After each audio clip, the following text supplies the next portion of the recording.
Hello students, बेटा last lecture में हमने टाइप्स ऑफ न्यूट्रिशन किया था। उनमें फर्स्ट कैटेगरी जो थी वो आपकी ऑटोट्रोफिक न्यूट्रिशन थी, राइट। तो आज हम ऑटोट्रोफिक न्यूट्रिशन की डिटेल्स देखेंगे। ग्रीन प्लांट्स के केस में बेटा फूड जो सिंथेसाइज होता है वो with the help of a particular process जिसको हम फोटोसिंथेसिस बोलते हैं उसके थ्रू होता है, ठीक है। प्लांट्स के अंदर जो लीफ होते हैं बेटा, पत्तियां जिसको बोलते हैं हिंदी में, वो हमारी मेन साइट होती है फोटोसिंथेसिस की। जो लीफ है, leaf is the site of photosynthesis, ठीक है। तो आपको फोटोसिंथेसिस के लिए रॉ मटेरियल्स पता है। हाँ, जो आपकी इक्वेशन होती है फोटोसिंथेसिस की वो क्या है, 6CO2 plus 6H2O, sunlight and chlorophyll and products क्या बनते हैं बेटा आपके, C6H12O6।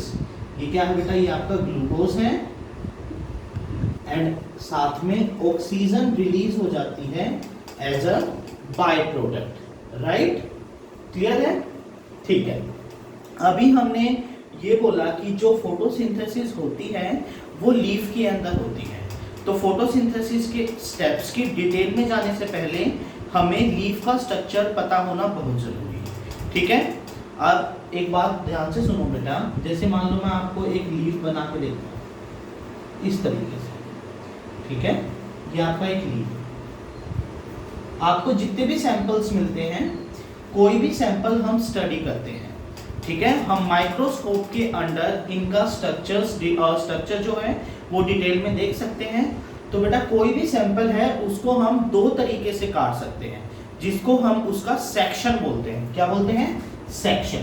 तो जो सेक्शन है वो आपके दो होते हैं, एक होता है ट्रांसवर्स सेक्शन एंड एक होता है लॉन्गिट्यूडिनल सेक्शन, ठीक है।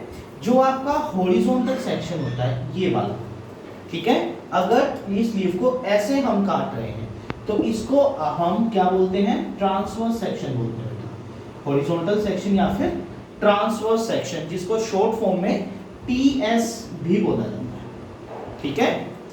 अगर हम इसी लीफ को लेंथ के अकॉर्डिंग काट रहे हैं, लेंथ के पैरेलल काट रहे हैं ना, ठीक है, तो उसको हम बोलते हैं बेटा लॉन्गिट्यूडिनल सेक्शन। क्या बोलते हैं, लॉन्गिट्यूडिनल सेक्शन या फिर वर्टिकल सेक्शन, ठीक है। तो अभी हम इसका TS स्टडी करने वाले हैं।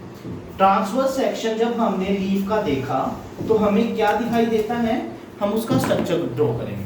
देखिए, सबसे बाहर बेटा एक क्यूटिकल की लेयर होती है, ठीक है, सबसे बाहर क्यूटिकल की लेयर होती है। उसके नीचे हमारे एपिडर्मिस के सेल्स होते हैं, ठीक है, इस तरीके से।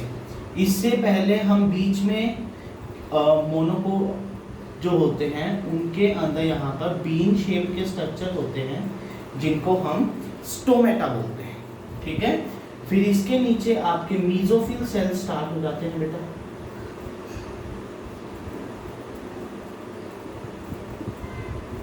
मीजोफिल सेल्स को आपको इस तरीके से बनाना है, ठीक है। एंड यहाँ पर हम बनाएंगे क्लोरोप्लास्ट। ये जो मैं सर्कल बना रहा हूं ये क्लोरोप्लास्ट को डिनोट करता है,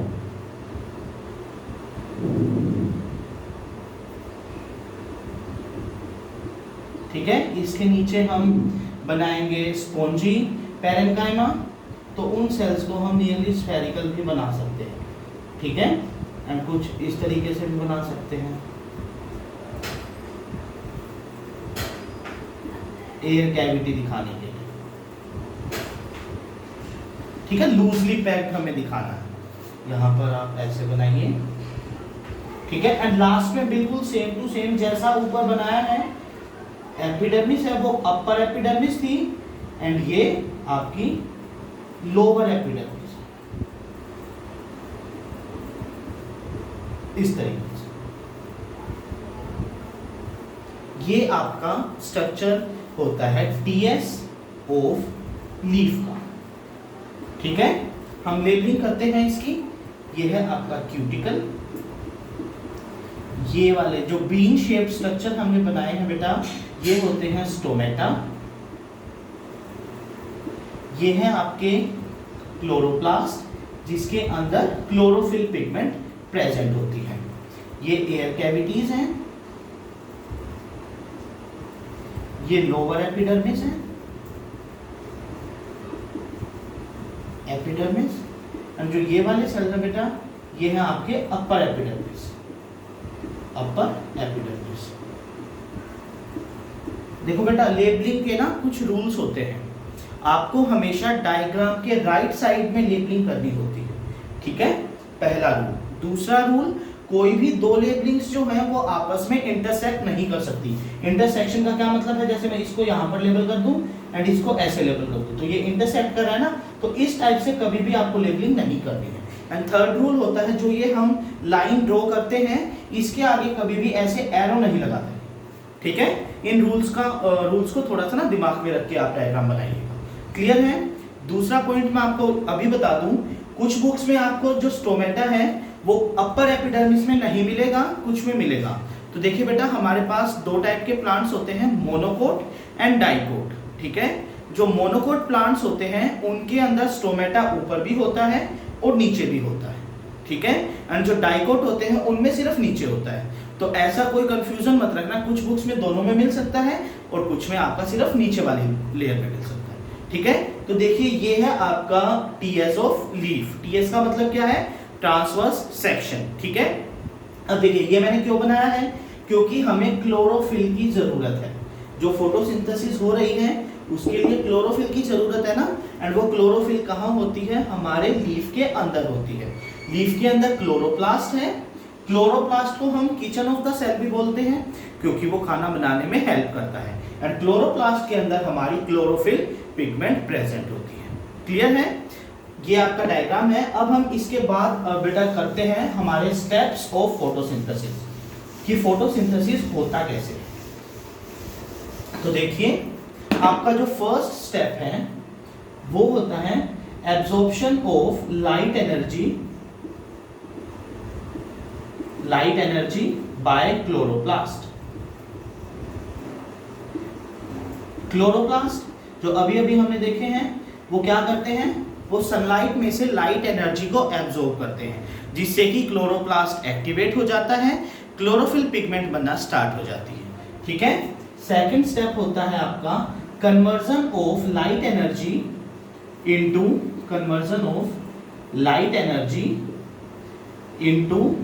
केमिकल एनर्जी। क्योंकि केमिकल रिएक्शन होनी है तो एनर्जी की ट्रांसफॉर्मेशन जरूरी है। And photolysis of water into hydrogen and oxygen, ठीक है। अब देखिए, यहां पर एक वर्ड आया है फोटोलिसिस। फोटो का मतलब अभी हमने किया था, फोटो का मतलब होता है लाइट, लिसिस का मतलब होता है बेटा ब्रेकडाउन। जब कोई मॉलिक्यूल या कंपाउंड लाइट की प्रेजेंस में ब्रेकडाउन होता है तो उस प्रोसेस को हम फोटोलिसिस बोलते हैं। ये एक टाइप की डीकंपोजिशन रिएक्शन है, ठीक है। तो जो वाटर है H2O होता है हमारा, वो ब्रेकडाउन होता है हाइड्रोजन एंड ऑक्सीजन में।